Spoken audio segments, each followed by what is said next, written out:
हिमाचल प्रदेश मनमोहन कटोच ने इंदौरा की विधायक रीता धीमान से प्रेस वार्ता के माध्यम से पूछे सवाल। जब हमारे एन स्टार न्यूज चैनल के संवाददाता ने इंदौरा की विधायक रीता धीमान से फोन पर बात की तो सुनिए उनकी क्या प्रतिक्रिया रही इस बारे में। इंदौरा विधानसभा की मैं थोड़ी सी आपसे चर्चा करना चाहूंगा। जिस तरह से इंदौरा में पिछले 3 साल लगभग 2.5-3 साल में पूरी तरह से विकास कार्य ठप पड़े हुए हैं और बीजेपी के नेताओं का, बीजेपी के बड़े बड़े जो वक्ता है उनका ये कहना कि इंदौरा में जो भी विकास हुआ है बीजेपी ने किया है। शायद बीजेपी का विकास और बीजेपी के लोगों का विकास या बीजेपी की विधायिका के अपने घर के लोगों का विकास जो हुआ है वो वाकई में हुआ है, उसमें कोई दो राय नहीं है।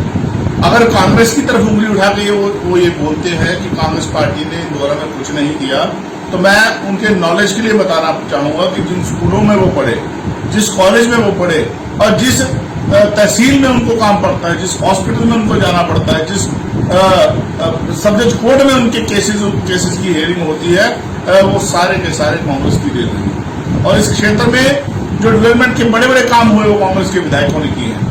मैं बड़े गर्व से ये कहना चाहूंगा कि पिछले सालों में जब जो भी तरक्की के बड़े बड़े आयाम स्थापित किए गए इंदौरा में वो कांग्रेस पार्टी के नेताओं द्वारा किए गए। और जब मैं बात करता हूं पिछले 15 साल की, तो 15 साल से कांग्रेस का विधायक इस क्षेत्र में नहीं रहा। उसके पीछे कई कारण हो सकते हैं, लेकिन जो विधायक रहे कहीं ना कहीं उनकी सोच, कहीं ना कहीं उनकी वैचारिक सोच और उनका विचार और उनकी जो दिल और दिमाग थे वो भाजपा के साथ जुड़े हुए रहे हैं। भाजपा की सोच ने 15 साल में इस क्षेत्र का बेड़ा गर्क किया है। और एक बात और कहना चाहूंगा कि इस क्षेत्र में अगर विकास की बात करती है बीजेपी की विधायक ने और बीजेपी के की सरकार ने इस क्षेत्र में कोई काम किया, तो मैं आपके माध्यम से ये कहना चाहूंगा कि बीजेपी की विधायक ने पिछले 2.5 साल में अपने परिवार को आगे बढ़ाने का काम किया। अगर आप छोटे छोटे ठेकों की बात कर लें तो चाहे आईपीएच हो, चाहे पीडब्ल्यूडी हो, उनके घर के लोग वहां काम कर रहे हैं। और सीधे तौर पे मैं ये कहना चाहूंगा कि उन्होंने एक तो बहुत बड़ा कांड यहां पर हुआ, मीडिया के बंधुओं से मेरी अपील रहेगी कि उसको उजागर करना चाहिए, उन्होंने किया भी और बड़े तरीके से उसके खिलाफ एक लड़ाई लड़नी चाहिए थी, जो शायद हमारी कमजोरी रही होगी कि हम नहीं लड़ पाए। वक्फ बोर्ड की जमीन के ऊपर कब्जा करने का काम अगर किसी ने किया तो इस विधायिका के परिवार ने किया। और मैं ये भी कहना चाहूंगा कि इस विधायिका का जो कार्यकाल रहा है पिछले साल 2.5 साल का, उसमें इसके परिवार के, चाहे इसके मैं कहूं कि चाहे इनके जीवन साथी जिसको आप बोल सकते हैं, इनके हस्बैंड जो हैं वो भी ठेकेदारी में संपृक्त रहे, डायरेक्टली इनडायरेक्टली उन्होंने भी ठेकों में काम किया। इनके छोटे छोटे जो इन्होंने नौजवान जो थे उनको कैरियर बनाने की तरफ ध्यान न लगाते हुए उनको लगा दिया कि आप छोटे छोटे डीएनटी ले लो, आप काम कर लो, ठेकेदारी कर लो। और ठेकों में जो धांधली की जा रही है आरटीआई के माध्यम से, हम उसका सारा हिसाब लेंगे और आने वाले दिनों में जोरदार तरीके से इस विधायिका का विरोध किया जाएगा। ना तो इनकी कोई सोच है, ना इस विधायिका की कोई सोच है। और एक बड़ी बात, लॉकडाउन के दौरान जितना राशन इन्होंने इकट्ठा किया उस राशन का कोई हिसाब नहीं कि इन्होंने कहां भेजा, किसको बांटा, कहां रखा। हो सकता है अपने घर के कमरे भरे हुए हों। मैं सीधे तौर पर यह आरोप लगाना चाहूंगा कि इस विधायिका ने सिर्फ और सिर्फ अपने परिवार का और अपना क्या बोलते हैं पालन पोषण 2.5 सालों में किया है। और एक बड़ी बात, इन्होंने कहा कि जब ये एमएलए नहीं थी तो ये लोगों के बीच में जाके धरने नारे लगाती रही, प्रदर्शन करती रही कि जो स्टोन क्रशर इस क्षेत्र में लगे हैं, जो अवैध माइनिंग कर रहे हैं, वो जो है वो अवैध है और उनको बंद किया जाना चाहिए। लेकिन सबसे बड़ा जुड़ाव इनके वर्करों का, इनके नेताओं का आज क्रशरों, स्टोन क्रशरों में पाया गया है। इस क्षेत्र के जितने स्टोन क्रशर, बड़े बड़े स्टोन क्रशर हैं, जितना माइनिंग का काम है, मैक्सिमम 99% जो काम कर रहे हैं वो बीजेपी के लोग कर रहे हैं। 1-आधा% कोई कांग्रेसी उसमें होगा तो वो लंबे समय से बीच में इन्वॉल्व होगा। और दूसरी बात, माइनिंग पूरी तरह से जिसको अवैध माइनिंग बोला जाए, पूरी तरह से वो इस क्षेत्र में की जा रही है। उसके खिलाफ भी जोरदार तरीके से अब आंदोलन चलाने का समय आ गया है। उसके खिलाफ भी हम आंदोलन करेंगे। ब्यास नदी में जो माइनिंग की जा रही है उसके खिलाफ भी एक बड़ा स्टेप हम लोग लेने जा रहे हैं। उसके खिलाफ भी सरकार से मांग की जाएगी। और मैं लोगों को जागरूक करना चाहूंगा, आरोप हमारे ऊपर लगाते थे यही विधायिका, जो विधायिका नहीं थी, और इनका जो चेयरमैन है मौके का, मौजूदा चेयरमैन जो पीछे विधायक था, उन दोनों ने आरोप लगाए थे कि कांग्रेसी लोग माइनिंग कर रहे हैं, लेकिन आप आज जानते हैं और पूरा ये क्षेत्र जान ले कि ये लोग डायरेक्टली इनडायरेक्टली आज के जो स्टोन क्रशर है उनमें इनकी जो संलिप्तता है और इन्होंने पार्टनरशिप रखी हुई है, डायरेक्टली इनडायरेक्टली साइलेंट पार्टनरशिप रखी हुई है और इनके परिवार कहीं ना कहीं माइनिंग से भी बड़ा पैसा इस क्षेत्र में इकट्ठा करते हुए नजर आ रहे हैं। प्रशासनिक ढांचे की अगर मैं बात करूं, पिछले 2 साल से मैं चुप रहा, कई कारण हो सकते हैं। हमने बोला कि विधायिका नहीं बनी है, काम करने का मौका मिलना चाहिए, लेकिन दूसरे की तरफ उंगली उठाने का काम इन्होंने किया। अपने गिरेबान में इनको झांकना चाहिए। आने वाले दिनों में मैं आपके माध्यम से डॉक्यूमेंट के साथ, प्रूफों के साथ और सबूतों के साथ आपके बीच में आऊंगा, जिससे मैं इस विधायिका का पूरा काला चिट्ठा आपके समक्ष रखूंगा। मैं चेतावनी देता हूं कि किसी भी मंच पे आके इनके बीजेपी का कोई भी नेता अगर तरक्की के ऊपर इस क्षेत्र में बात करना चाहे, अगर विधायिका के कार्यकलाप के ऊपर बात करना चाहे, मैं खुली बहस की चुनौती देता हूं, चाहे विधायिका हो चाहे इनके मुख्यमंत्री आके बहस कर लें, मैं हर मंच पे इनसे बहस करने को तैयार हूं।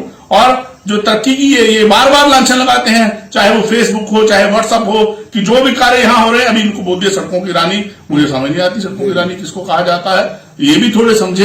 ये थोड़ा जो संस्कार, महिला हमारे लिए बहुत संस्कारी, हमारे लिए इज्जतदार, इज्जत देते हैं महिला को, महिला माँ है, महिला बहन है, लेकिन इनके ही वर्कर आज कह रहे हैं कि सड़कों की रानी है। ये क्या मतलब हुआ भाई? और पूरी तरह से इन्होंने जो बेड़ा गर्क करना शुरू किया हुआ इस क्षेत्र का, जागे लोग, मैं अपील करना चाहूंगा आपके माध्यम से कि इस क्षेत्र के लोग जागे, सोचें और पूछें। पूछने का अधिकार है, पूछें कि आप वही है ना जो धरने दिया करती थी कि माइनिंग नहीं होनी चाहिए, आप वही है ना जो कहा करती थी कि मैं आऊंगी तो मैं इतना विकास करवा दूंगी कि आप सोचते रह जाओगे। लेकिन आपने विकास किसका करवाया? अपने परिवार और अपने देवर, अपने हस्बैंड और अपने जो छोटे छोटे इन्होंने जो वर्कर पाल रखे हैं, जो शायद बीजेपी की भी नहीं है, उनका विकास करवाया। उसके अलावा इन्होंने किसी का विकास नहीं करवाया। आज 15 साल से जो सोच इस क्षेत्र में पनपी हुई है, पूरी तरह से इंदौरा का जो विकास है वो रुका हुआ पड़ा हुआ है और इसको चलाने के लिए हम लोग इसके खिलाफ हम लोग आने वाले दिनों में एक बड़ी प्रेस कॉन्फ्रेंस के माध्यम से एक इनके खिलाफ जो सबूत हैं वो इकट्ठा करके मैं इनके खिलाफ आपके समक्ष आऊंगा और आपके समक्ष इनके खिलाफ सारी बातें रखूंगा। धन्यवाद। जय हिंद। पड़ोस साहब, आपने 2 मुख्य मुद्दे इस वक्त उठाए हैं। पहला मुद्दा आपने माइनिंग का उठाया और दूसरा आपने विकास की बात कही कि जो भी इंदौरा क्षेत्र का विकास हुआ वो कहीं ना कहीं कांग्रेस की देन है। जी। मैं आपसे ये जानना चाहता हूं कि पूर्व में कांग्रेस की सरकार रही है और आपको याद होगा कि उस समय मंड क्षेत्र के लोगों ने, ये माननीय मुख्यमंत्री जब इंदौरा आए थे तो उन्होंने कहा था कि नो माइनिंग दोगे तो एमएलए विधायक लोगे। उस वक्त आपकी कांग्रेस की सरकार इसको नो माइनिंग जोन घोषित नहीं कर पाई और कहीं ना कहीं वो इस मामले में बैकफुट पे रही। दूसरी चीज ये है कि अभी जो सड़कों के हालात थे क्षेत्र में, वो आप भी इस चीज को मानेंगे कि सड़कों की हालत निश्चित रूप से सुधरी है और इंदौरा में जो इसका डिवीजन आना है ये निश्चित रूप से एक कामयाबी है। सेक्रेटरीट का उद्घाटन करके गए हैं अभी, क्योंकि लॉकडाउन है, इसमें बहुत से काम पीछे चले गए हैं, आर्थिक तौर पे वो पूरा विश्व मंदी में गया है। तो आप इन विकास कार्यों को किस तरह से जुटला सकते हैं? देखिए, मैं आपने 2 प्रश्न पूछे हैं। पहला प्रश्न आपने माइनिंग से संबंधित पूछा, मैं उसके ऊपर आपको कह दूं कि जो माइनिंग की बात है, लोगों ने कहा कि आप नो माइनिंग जोन का एरिया घोषित करोगे तो विधायक लोगे। मैं आपसे कहना चाहूंगा कि माइनिंग भी जरूरी है, लेकिन वैध और अवैध माइनिंग में बहुत बड़ा अंतर पाया गया है। आप वैध माइनिंग और अवैध माइनिंग में अंतर ढूंढिएगा, आप देखिएगा जाके व्यास नदी की क्या हालत हो गई है। वैध माइनिंग के लिए कोई नहीं रोक रहा, सरकारें भी नहीं रोक सकती। इंफ्रास्ट्रक्चर बनाना है तो वैध माइनिंग करनी पड़ेगी, लेकिन अवैध तरीके से अगर माइनिंग हो रही है, यही वो विधायिका, मैंने इतनी जोरदार तरीके से इस बात को क्यों उठाया, यही वो विधायिका है जो कहती थी कि मैं जो मंड का एरिया है वो नो माइनिंग जोन करवाऊंगी। लोगों ने इसको सपोर्ट किया, लोगों ने इनको चुना, लेकिन 2.5 साल में क्यों नहीं हुआ नो माइनिंग जोन? मैं आपके माध्यम से ये पूछना चाहूंगा, लोगों के भी ये बात रखना चाहूंगा। उन्होंने विरोध किया बहुत बड़ा, और आपको भी ज्ञात होगा कि उस समय धरनों पर बैठा करती थी, मेरे खिलाफ झूठा एक मुकदमा इन्होंने दायर करवाया। लेकिन मैं ये कहना चाहूंगा कि मैडम, अब आप क्यों नहीं करवाती नो माइनिंग जोन? अब तो पावरफुल है, अब तो आपकी सरकार है। दूसरा, आपने कहा कि इन्होंने पीडब्ल्यूडी का डिवीजन इन्होंने खुलवाया, तो क्या एक काम करें, क्यों इनका फर्ज नहीं बनता? आप विधायिका नहीं बनी हुई है ये, और 15 साल से इनकी सोच यहां पर बनती हुई थी, चाहे वो देशराज हो चाहे मनोहर दीवान हो। मैं ये आज भी आप दावे के साथ ये कह सकता हूं कि मनोहर दीवान आरएसएस के आदमी थे, जो इंडिपेंडेंट विधायक बनने के बाद कांग्रेस में सोच तो उनकी काम करनी चाहिए थी ना। विधायक तो वो बने थे और उसके बाद विधायिका ये बनी। 15 साल से ये लोग विधायक थे, तो सड़कें कौन बनवानी थी? हमने बनवानी थी सड़कें। किसने सड़कें बनवानी थी? विधायक का काम क्या होता है? वोटें वो लेता है। विधायक 5 साल बाद आपके दरवाजे पे आता है। जब विधायक आता है तो उसका ही फर्ज बनता है कि वो इसके ऊपर काम करे, सड़कें बनवाए, लोगों के लिए काम करे, लोगों के हितों के लिए काम करे। अगर पीडब्ल्यूडी डिवीजन आज आई है, 1 सदी बाद यहां पर आई है, तो उसमें कांग्रेस ने इतना जो काम किया, तो क्या उसके बराबर उसका मुकाबला किया जाएगा? सब कामों को भुला के एक पीडब्ल्यूडी डिवीजन को सामने रख दिया जाएगा। बाकी की बातें भी तो आप रखिए। हमारी डिमांड तो ये भी रहेगी कि बिजली बोर्ड की डिवीजन भी यहां आनी चाहिए। मेरी आपके माध्यम से डिमांड रहेगी कि बिजली बोर्ड की डिवीजन भी यहां आनी चाहिए। क्यों विधायक का 2.5 साल में और कोई काम नहीं बड़ा ला पाई इस क्षेत्र में? इस क्षेत्र को क्यों और संवार नहीं पाई? इन्होंने आरोप लगाया कि यहाँ पर हॉस्पिटल की जो स्थिति है वो बिल्कुल दयनीय है, जब ये विधायिका नहीं थी। तो 2.5 साल इनको हो गए, क्यों नहीं यहाँ हॉस्पिटल की स्थिति सुधरी? मैं आपके माध्यम से ये प्रश्न आप पूछना चाहूंगा। हाँ जी, हाँ जी, हाँ जी, हाँ जी, बोलिए जी। नमस्कार। हाँ नमस्कार जी। मैं न्यूज चैनल पे ना आपकी प्रतिक्रिया चलानी थी हमने ना, इसलिए फोन किया था। ये आपका युवा कांग्रेस का कोई पूर्व अध्यक्ष है मनमोहन कटोच। नहीं, आप कौन से न्यूज मैं चैनल हिंदुस्तान से? न्यूज से असाइनमेंट से बोल रहा हूँ, डेस्क से। अच्छा जी, कोई किसने दिया बयान जी? तो बयान दिया मनमोहन कटोच है जी। कब? आज अभी आई मेरे पास न्यूज। इसके आपने 2-3 बिंदुओं पे आपके ऊपर आरोप लगा रखे हैं भी चुनाव के समय मंड की जनता को मंड क्षेत्र नो माइनिंग एरिया घोषित करने का झूठा लारा। अच्छा। हाँ, इस पे आपकी प्रतिक्रिया क्या? अच्छा जी। हाँ, भाई साहब, हाँ। ये आरोप क्यों लगाने? मैंने कोई नुकसान थोड़ी कर दिया किसी का। हाँ। बाकी चुनाव में तो सभी बोलते हैं। मैंने बोला कोई ना, मैं बोला, और मैं हमारी सरकार बनी है, मैंने बोला चाहे ना बोला हो चुनाव के समय। अच्छा, ठीक लेकिन है। जो मेरी जनता की समस्या है ना, जी। उसको विधानसभा में उठाना मेरा धर्म बनता है, फर्ज बनता है। जी, और जी। मैंने उठाया हर विधानसभा में। मैंने नो माइनिंग एरिया के बारे में बात की है वहाँ पे जाके। जी, ठीक है जी, जी, है ना? ये प्रयास है मेरा, लगातार प्रयास रहेगा। मुझे किसी का फर्क नहीं पड़ता कि कोई ऐसे बोल रहा है, ऐसे बोल रहा है। ये मेरे लोगों की समस्या और मैंने समाधान करवाना, इसका मेरा लक्ष्य है ये। जी। दूसरा आरोप इन्होंने ये लगाया कि 2.5 वर्षों में 4 क्रैशर लगाए आपके परिवार ने। अच्छा जी। हाँ, और 2.5 वर्षों में हर विभाग के कामों का ठेका भी अपने परिवार को और अपने चहेतों को दिया। भाई साहब जी, अगर झूठ कोई बोल दे तो इसमें मैं क्या करूँ? और क्रैशर के बारे में जो बोला ना, हाँ, है ना जी, जी। आरटीए डालो आप जी, आरटीए डाल सकते हो आप, और इसके लिए प्रूफ करने पड़ेगा इनको। तो मैं फिर मैं भी पूछती हूँ ना जी।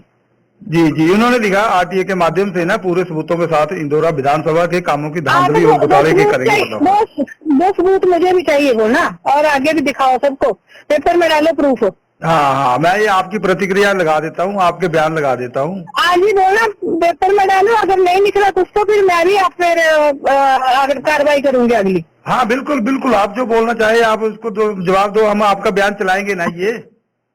हाँ जी। बाकी ठेकेदारी की बात करें, चहेते कौन है मेरे घर का? कोई मेरा ठेकेदार नहीं है। और चहेते कौन है? जो ऑनलाइन, ज्यादातर आजकल ऑनलाइन ही होते हैं जी काम। मतलब आपका जो आरोप लगाए है इसने, आपका इन पे बिल्कुल आप इसको सिरे से नकारते हैं ना? बिल्कुल जी, बिल्कुल, ठीक है, ओके, थैंक यू। बाकी इनका काम है विपक्ष का बोलना। बोलते रहे, हमें थोड़ी फर्क पड़ता है, हम ईमानदारी से काम करने हैं। मैं किसी से नहीं डरती। ठीक, ठीक, ठीक है, नमस्कार। Thank you.